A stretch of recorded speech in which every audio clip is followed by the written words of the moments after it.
Welcome to the deep dive. We're here to cut through all that noise in the global news cycle. Right, and deliver the concentrated knowledge you actually need. We're talking scandals, complex conflicts, even existential threats, all synthesized and explained. Mhm.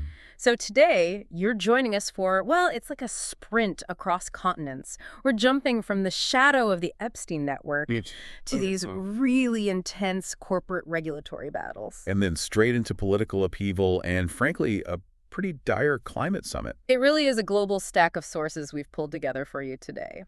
And our mission, as always, is synthesis. It's not just summarizing. Yeah, linking things together. Exactly. We're connecting high-level info, newly released court files, corporate letters, deep corruption probes, and some alarming science from COP30. All to give you the essential context. We want to show you how these crises, which might seem separate, are often connected, usually by themes of power, influence, and, well, lack of accountability. And the scope today is just incredible. We have new emails giving more detail on the powerful figures around Jeffrey Epstein. Right, and then accusations of utter hypocrisy against a huge tobacco firm operating in Africa. Plus major anti-corruption raids hitting the energy sector in wartime Ukraine. And finally, the, frankly, crushing reality of new carbon emission records. Records that make that 1.5-degree warming target look, well, functionally impossible. pretty much. So let's unpack all of this. Okay, the Epstein documents. The fallout continues, and it really demands our attention first. This latest release gives us more deeply uncomfortable context about the people connected to him. Specifically, looking at Prince Andrew, we now have an email from July 2011, and in it, Epstein seems to confirm directly to a journalist that Virginia Giuffre was on his plane. Right. And did have that photo taken with Andrew. And that's significant because, it really throws direct shade on what Prince Andrew suggested later in that infamous 2019 Newsnight interview. Where he hinted the photo might be fake or doctored. Exactly. But this contemporary email from 2011, it tells a different story. The level of detail there, it's just hard to ignore. We see that kind of detail even earlier, actually. 4 months earlier, March 2011, there was this right of reply email. Yes, that one. Detailing really graphic allegations. A redacted woman introduced to Andrew by Epstein back in 2001, alleged sexual contact at Ghislaine Maxwell's place in London, being told to sit on Andrew's knee in New York, groping, and an alleged orgy at Little St. James. And crucially, we know that email was forwarded directly to an address just marked The Duke. The Duke. Yes, and the communication right after the Giuffre story first broke, that's maybe the most telling part about the relationship. What happened then? March 6, 2011, the very day the story hits the press, Epstein emails the Duke, just asks, "You okay?" Wow. And tells him these stories are complete and utter fantasy. Just like that, complete denial. It suggests a certain level of arrogance, maybe perceived impunity. You have to wonder. And it's kind of underscored by another email that July. Epstein tells his publicist to investigate Giuffre. How so? He promises she's a fraud and claims if they can prove it, they'll be able to, and this is a quote, "go to Ascot's for the rest of our lives." Good grief. That language. It suggests total confidence they could just crush any accuser, manipulate the system. The implication of protection, of power, it's just impossible to miss. Yeah. And of course, the release of these documents in Washington immediately got tangled up in politics. How did that play out? Well, House Democrats started things off. They published just 3 specific email exchanges, including one with the author Michael Wolff. Only 3 emails, though. I mean, doesn't that kind of neutralize it as a political weapon? It feels more like information overload then. Gives the other side an easy counter. You're absolutely right. That selective release meant its political use was immediately, well, blunted. Republicans fired back by dumping a huge tranche. Over 20,000 pages. Whoa. And they explicitly said it was to counter what they call a Democratic attempt to cherry-pick documents. What was the phrase? Create a fake narrative to slander President Trump. Even the White House press secretary jumped in. What did they say? Said the emails were selectively leaked and repeated the line that Trump had kicked Jeffrey Epstein out of his club decades ago for being a creep. So it just shows how fast information that really should be about accountability gets twisted into a political football. Precisely. And that fight to avoid accountability, it isn't just political. It's also central to how some powerful corporations operate around the world. Okay, so let's connect that theme. Powerful entities fighting regulation.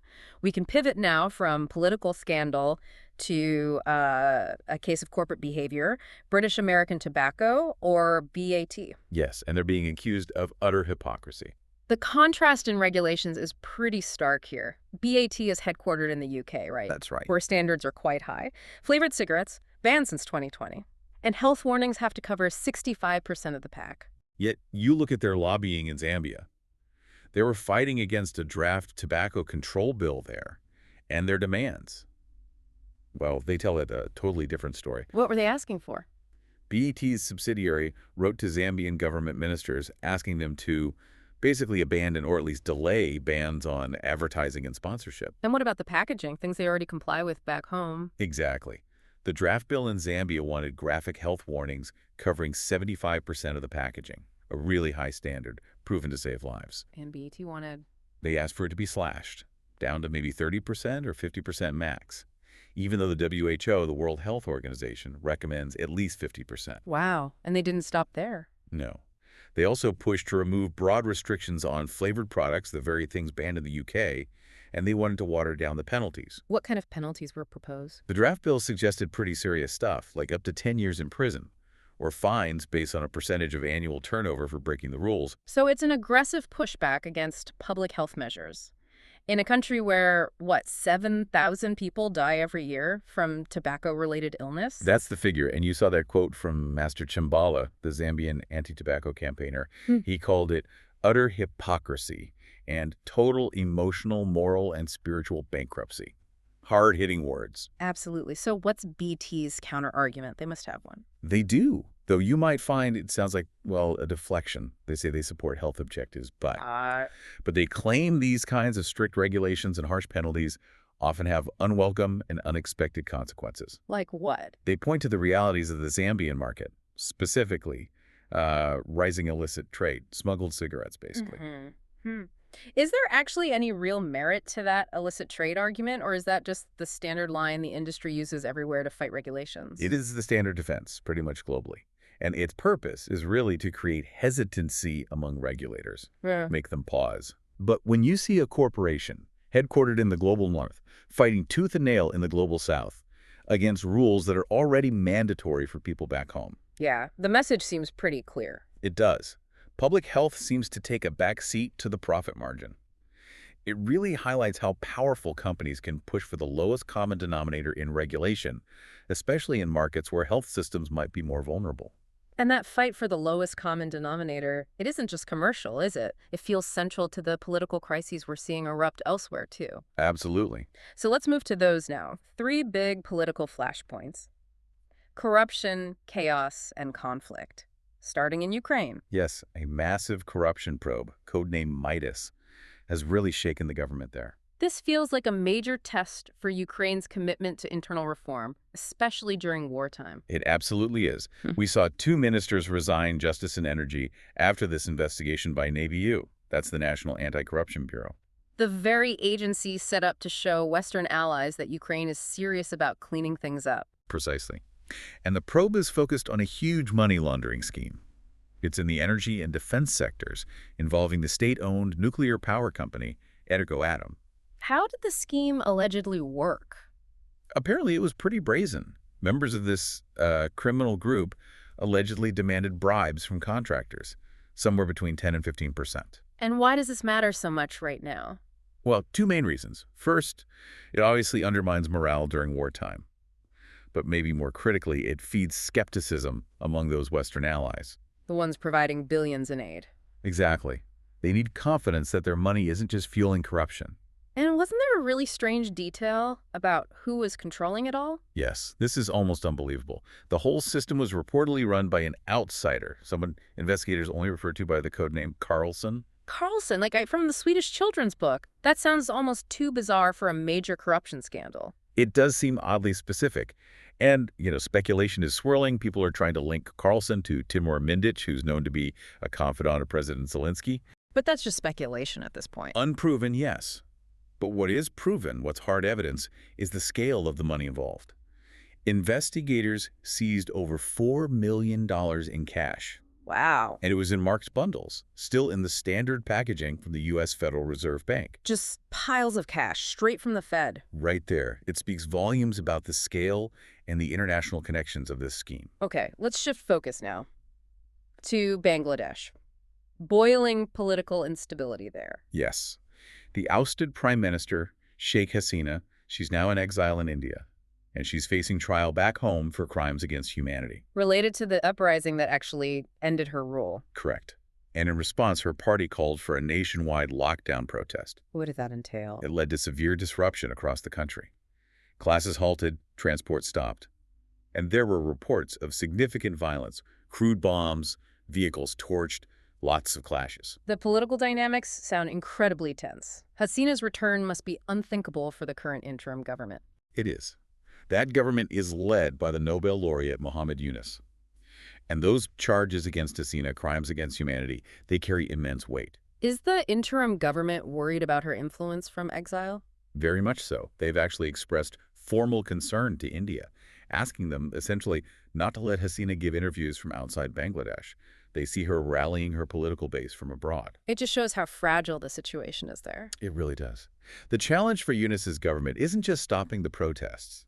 It's managing this immense political pressure from a powerful exiled former leader while trying to keep stability in a very tense, very densely populated region. Okay, one more flashpoint. The West Bank. Violence has surged there. Yes, significantly. To the point where we're seeing high-level condemnation from within Israel itself. President Isaac Herzog, top military officials. They've called recent attacks by Jewish settlers against Palestinians shocking and serious. Are there numbers to back that up? There are, and they're alarming. The UN reported over 260 settler attacks just in October. That's the highest monthly total they've recorded since way back in 2006. And the military leadership isn't just condemning it for political reasons. No, they're pointing out the significant operational cost. This is the key actionable insight, I think. Meaning the military is having to divert critical resources. Troops and equipment needed for other security operations, other defense efforts. They're being pulled away to deal with this settler violence. Exactly, to manage what the military itself is calling this anarchist fringe of settlers. Were there specific incidents mentioned? Yes, some really shocking ones. Settlers attacking villages like Beit Lid and Du Sharaf, setting fire to property, even clashing directly with Israeli soldiers who tried to intervene. So this internal strife, this forced diversion of military resources, it just adds another layer of complexity to an already incredibly volatile security situation. So we've tracked corruption, hindering stability, political chaos erupting, this pattern of resource diversion, of self-interest. It leads us now, I suppose, to the ultimate resource problem, the global existential threat that's hanging over COP30. Yeah, and the news from the climate science community there is, well, it's overwhelmingly grim. The global carbon budget findings just came out. Fossil fuel emissions are set to hit another record high in 2025. They're projected to increase 1.1% over the previous year. That's 38.1 billion tons of CO2. And this isn't because renewables aren't growing, right? No, that's the frustrating part. Renewables are growing. The issue is their growth just isn't enough to offset the massive overall growth in global energy demand. We're simply using more of everything. We are. And if you look at the math for keeping warming below 1.5 degrees Celsius, the target, well, the situation is dire. One of the scientists, Pierre Friedlingstein, you put it bluntly, the remaining carbon budget for 1.5C is about 170 billion tons. At the current rate we're emitting, he said that equates to 4 years of emissions before the budget is exhausted. 4 years. So he concluded that is impossible, essentially. We've basically run out of time on that specific target. And this impossible math is being discussed while a major player, the U.S., isn't even at the table at COP30. That's right. Having withdrawn from the Paris Agreement again under President Trump, who, let's not forget, famously called climate change the greatest con job. So what are the big political battles actually happening at the summit? Well, they reflect just how hard it is to get accountability. First, there's disinformation. It's now formally recognized as a major obstacle. How so? 12 countries actually signed a declaration on information integrity on climate change. This was in response to a reported 267% increase in COP-related disinformation circulating online just between July and September. That's a huge jump. It is. And then there's another massive blind spot when it comes to accountability. Military emissions. Right. How big a deal is that? It's huge. The global military, combined, accounts for at least 5.5% of total greenhouse gases. 5.5%. Yeah, that makes the world's militaries collectively the fourth largest carbon polluter on the planet, bigger than Russia's entire national emissions. Wow, and countries don't have to report this. Nope. States are not obliged to report military emissions to the UNFCCC, the main climate body. It's a massive strategic gap in the accounting. A critical emission that needs fixing. Definitely. On a more positive note, though, innovation is offering some pathways. You have Al Gore's Climate Trace Tool. What does that do? It uses AI and satellite imagery to pinpoint large polluters in near real time. For example, they showed that just converting steel plants to the best available low-carbon tech could save 20.5 billion tons of CO2 by 2050. So the technology or a blueprint is there. It demonstrates a clear technical path forward if the political will could be found. Which brings us to probably the biggest battle at COP30, political justice, fairness, the just transition. Exactly. The G77 and China bloc, that's a large group of developing nations, they're pushing really hard for something called the BLM Action Mechanism, or BAM. What would BAM do? It's trying to formalize this idea of a just transition. It addresses concerns raised even by the UN Secretary-General, Guterres. Concerns that the shift to clean energy could just repeat old patterns. Precisely. That the rush for critical minerals needed for batteries and renewables risks repeating historical exploitation, particularly in the global south, where many of these minerals are found. So BAM would aim to prevent that. It would try, by formalizing cooperation, technology transfer, and crucially, funding that doesn't create more debt for these countries. But here's the key takeaway. Yes. Well, the global south is demanding this formal mechanism for fairness. The global north is currently blocking it. So another fight against accountability, in a way. You could see it that way. Okay, we have covered a lot today. Scandals rooted in old money and power. Corporate exploitation moving into vulnerable new markets. Political chaos erupting from Ukraine to Bangladesh to the West Bank. And the failure so far of global bodies to really grip these existential climate threats. What's the connecting thread you see through all of this? For me, it really comes down to the battle for influence and the constant fight against transparency. How so? Well, think about it. Whether it's code names like Carlson being used to hide alleged corruption leaders in Ukraine, Or the massive, undisclosed carbon footprint of the global military. or corporate lobbyists trying to weaken health regulations in Zambia that are standard practice elsewhere. It always comes back to information. Right. The flow of accurate, complete information or the deliberate spread of disinformation that seems to be the key battleground everywhere. Which brings us to our final thought for you, the listener, to consider today. We've documented powerful entities fighting tooth and nail against regulations that protect people elsewhere. Think BAT in Zambia. And we've seen powerful nations blocking formal mechanisms designed simply to ensure fairness, like the BLM Action Mechanism at COP30. So the question is, what does it really say about our global priorities when the effort to sustain profits or evade accountability or just maintain political control consistently seems to outweigh the urgent, desperate need to protect public health and the future stability of our planet?